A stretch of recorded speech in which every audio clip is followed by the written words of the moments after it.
stage. It is a little. It's up there in temperature. I feel hot. Ooh. Security! Oh my. Hey guys. That's why the chairs are always out of place. Oh, uh-oh. So, Just, again.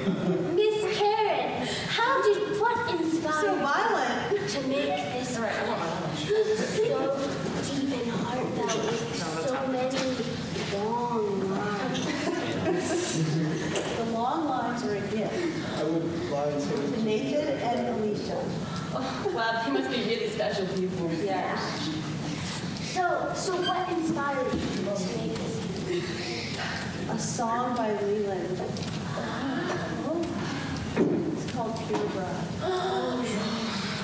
Everybody, when you go home, you get a copy of that song and the entire album, everybody. We'll give you a free copy. We're giving you a book and a book. CD. What song? No, the book is Dear Bride. Pure Bride. Well, we agreed to the book yesterday.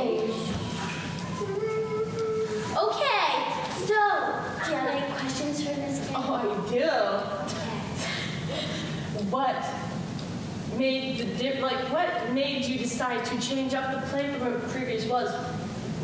Previous one, it was. The previous one is.